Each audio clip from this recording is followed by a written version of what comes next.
Welcome to Probing the Potential in Africa, the Business and Investment Climate. My name is Lori Elliott, and I'm with Afribiz, which is a division of BizConcierge. This actually comes from our seminar called Setting a Path for Success in Africa in Business, Investment, and Life. Please enjoy. Now let's begin.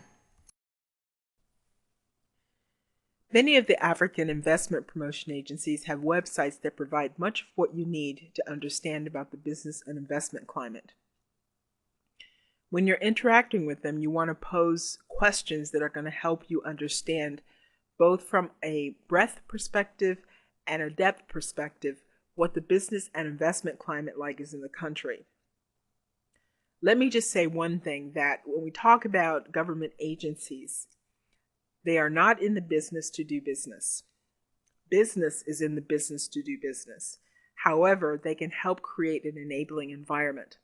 So essentially with the IPAs, they are helping to create an enabling environment so that business can be done. Now, first question.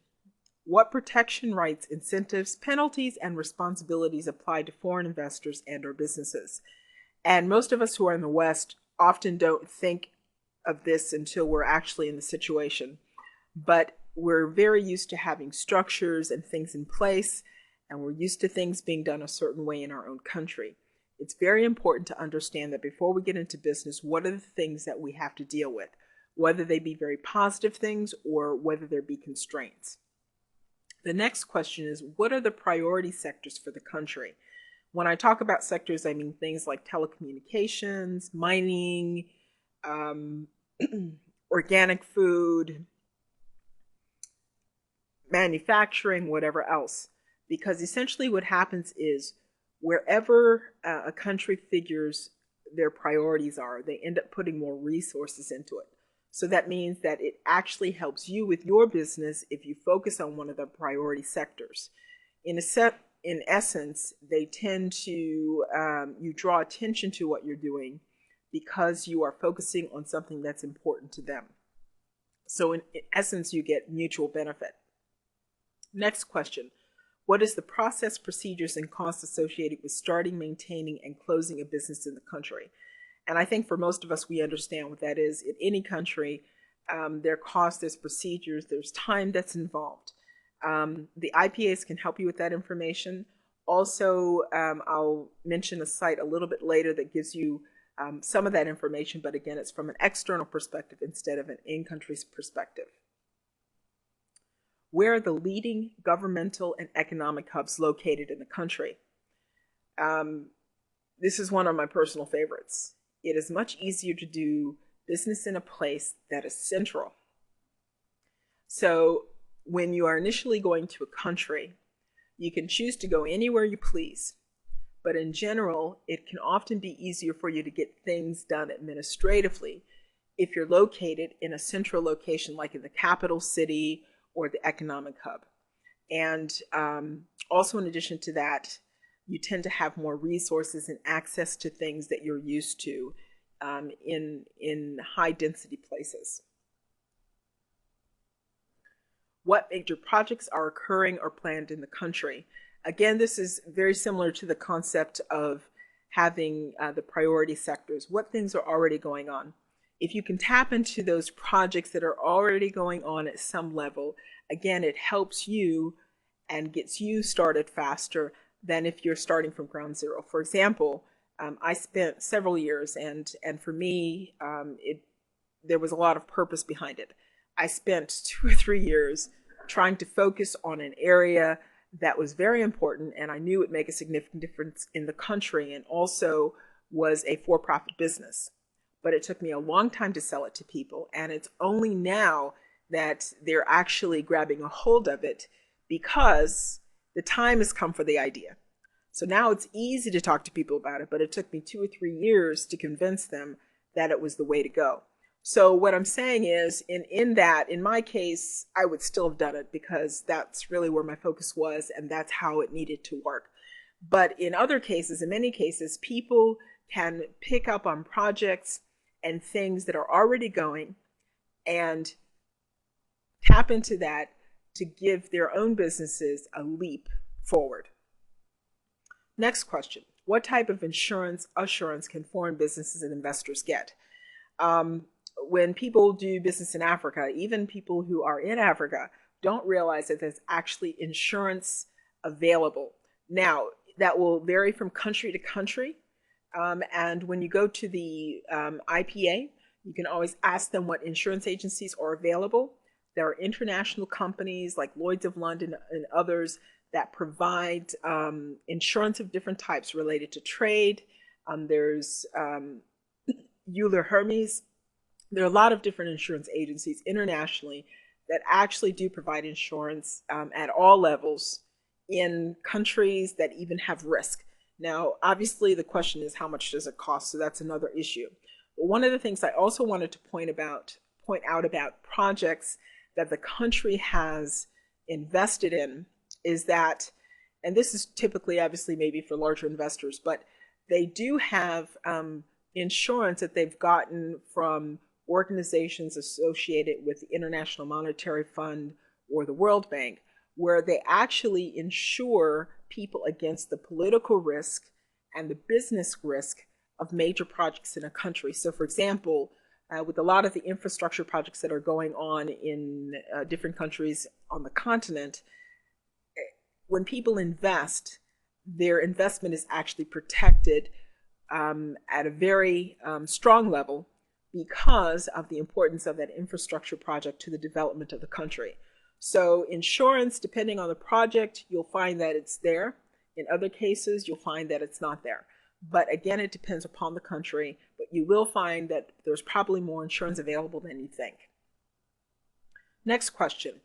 Where are the economic zones? On what do they focus? When we talk about economic zones are an area that's set aside to do a particular type of business. There are different types. There are free trade zones, where generally the laws and regulations within that region are more lenient than the country's laws and regulations and procedures are normally. So for example, they have what we call export processing zones. So for example, if you wanted to export cashews from a particular country and they had an export processing zone, they would actually help facilitate that business by having the infrastructure from a business support perspective, maybe even manufacturing or processing facilities and customs, streamlined processes, all of those things to help make the business push. So again, just like economic hubs, economic zones can be another area that you can target in order to leverage the opportunities that you're trying to do in business in Africa.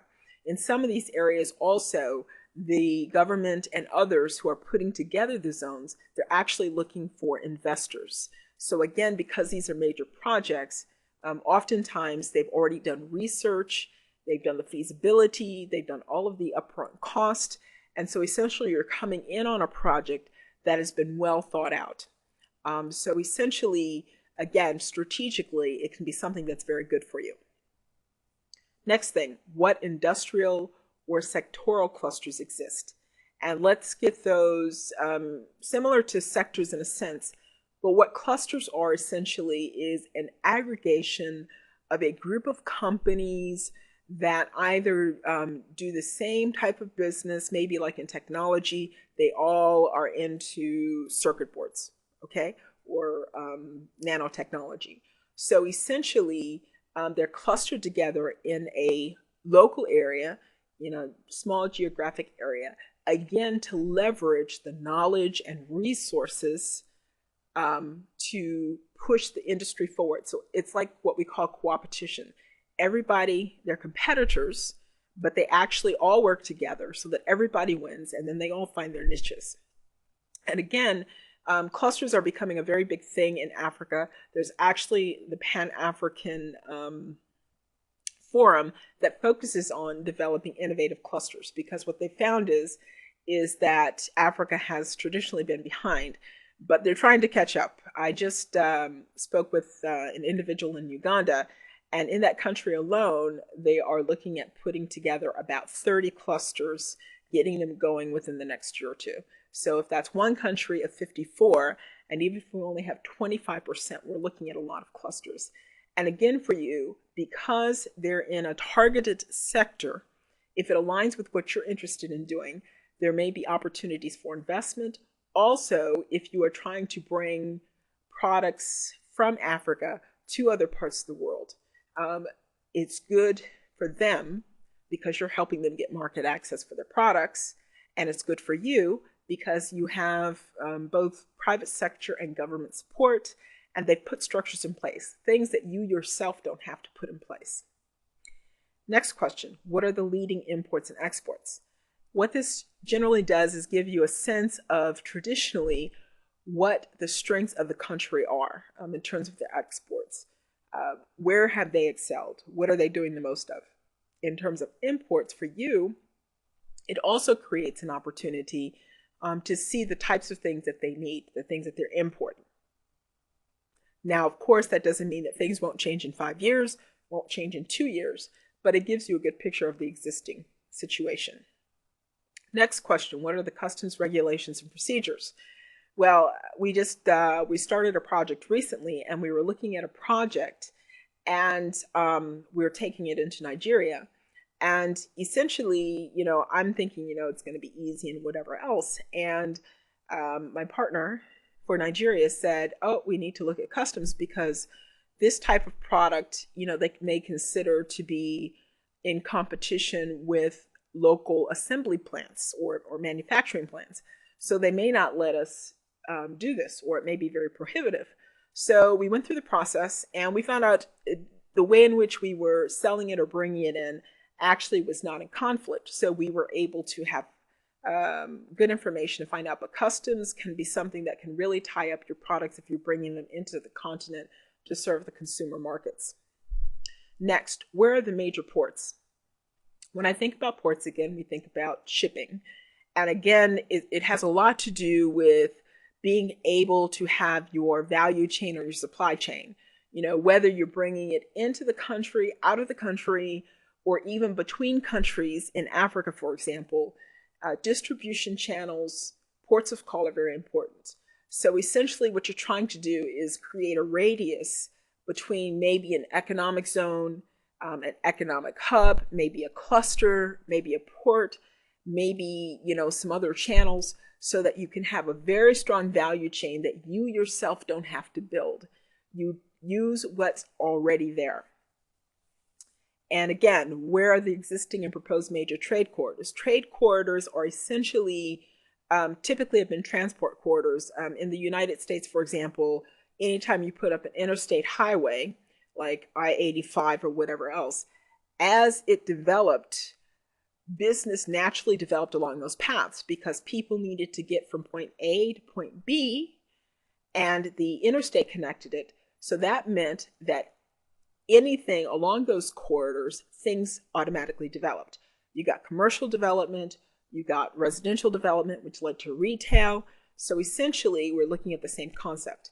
In terms of trade corridors, there's already existing corridors, and I would say that most of them are probably not developed as well as they ought to be, but there are actually plans with NEPAD, and essentially they've identified 12 corridors, what they're calling spatial development corridors, essentially where they are going from place to place, which crosses actually in most cases several countries, in order to develop these corridors, which they realize increase economic activity, increase the ease at which business is done, and they're seeing it in a more global perspective, not global, but broader perspective, that as obviously we have economic development along these corridors, then also we'll get things that will also help the people who live along those corridors. So essentially, if you wanted to triangulate, if you want to call it, of course we have more points, is to really look at where you can,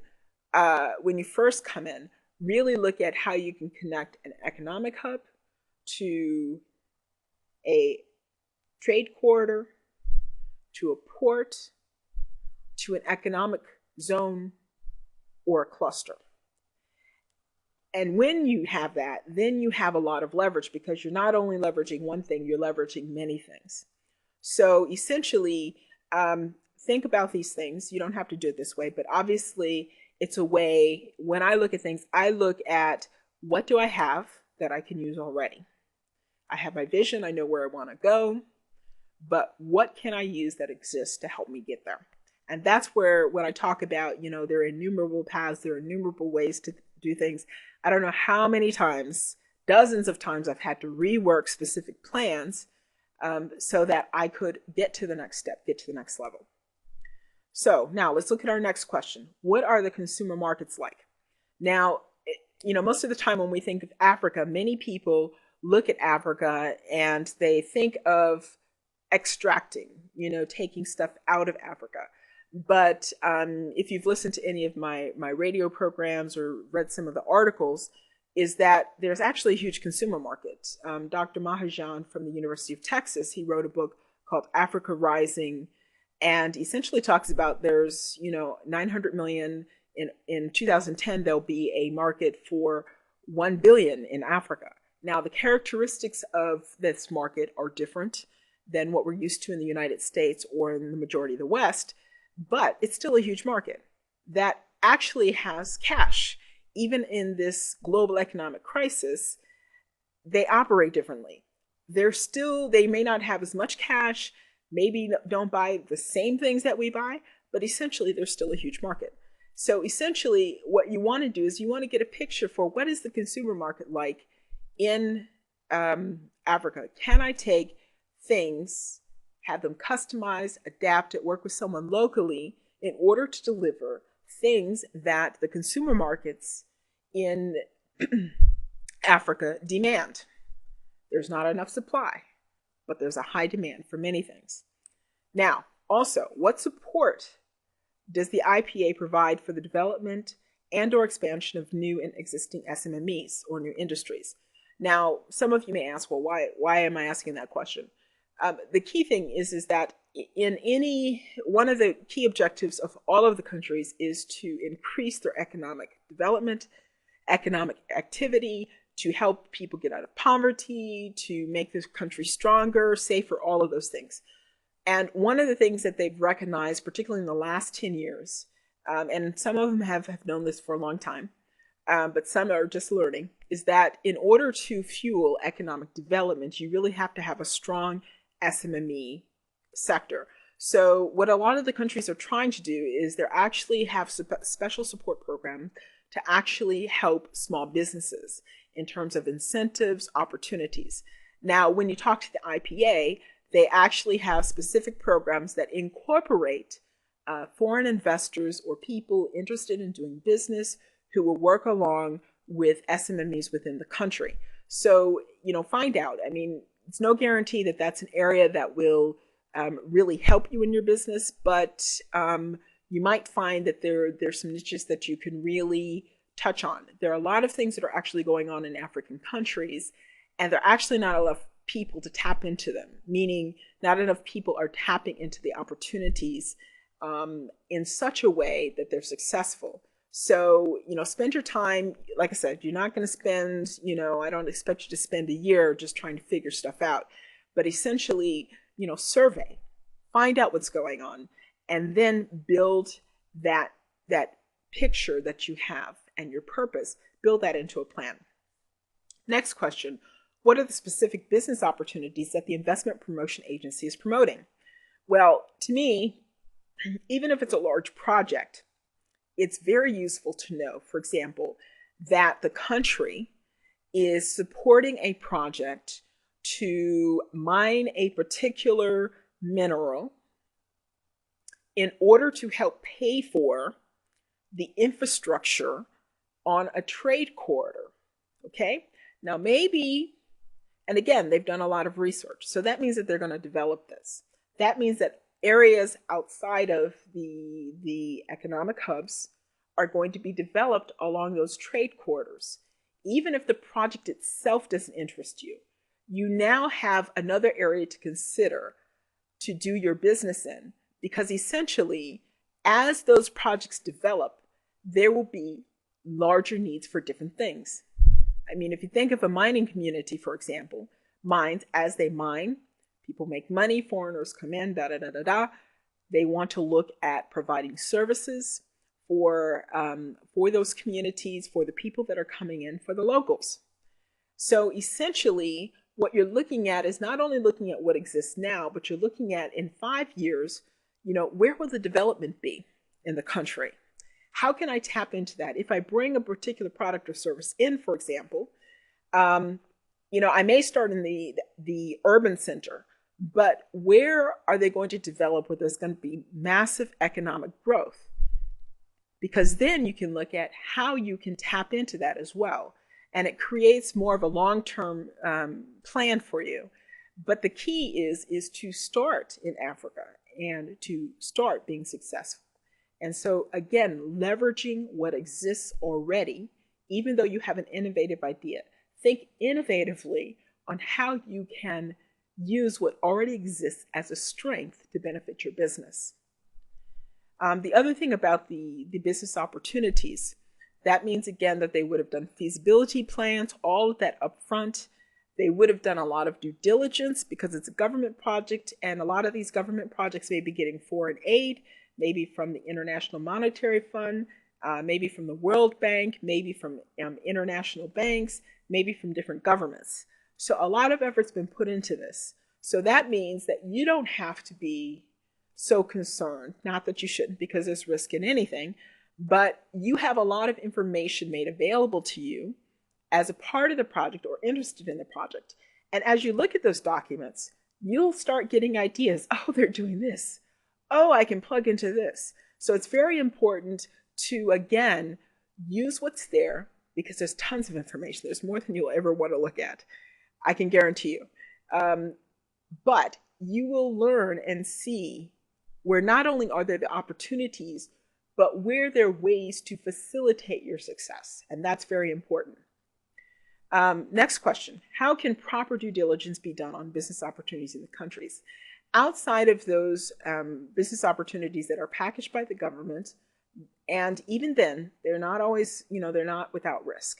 In any business, anywhere, I must state that there is risk. But what we're trying to show you is a process where you can ask the right questions, get a good picture, get the detail that you need in order to make some discernments about what will work and what will not work for you. But when we talk about due diligence, I'm specifically looking at opportunities that people bring to you. Someone will come to you and say, listen, I have this business, I have this trucking business. And by the way, that's another good sector because as they're developing these corridors, the transport sector will just grow tremendously. But anyways, when we talk about due diligence, the key here is that how can I find out and validate that this is actually a legitimate and credible opportunity? And what happens is in another course we'll talk about due diligence, but essentially they can help you find the people who can help you do the due diligence. You can always figure out a process, but sometimes you need to be assured that you can find the right people to do the job. And finally, the last question, which is always good. How can the investment promotion agency help me? Just an open-ended question or a question that you ask at the very end. The idea, again, is that these questions, and I must say that they're not just to ask the IPAs, it's also just in general to help you understand the business and investment climate within a country. You've learned about the background. We've talked about that. The business and investment climate itself, the questions that we've said that you ask the IPAs, you can actually, apply to the whole context of the business and investment climate. But essentially, the idea is really for you to feel comfortable that you've got a picture, you've got a good sense of what's going on. You'll never know everything, but the idea is to understand the key things that are happening and the key things that will impact your business as it exists today.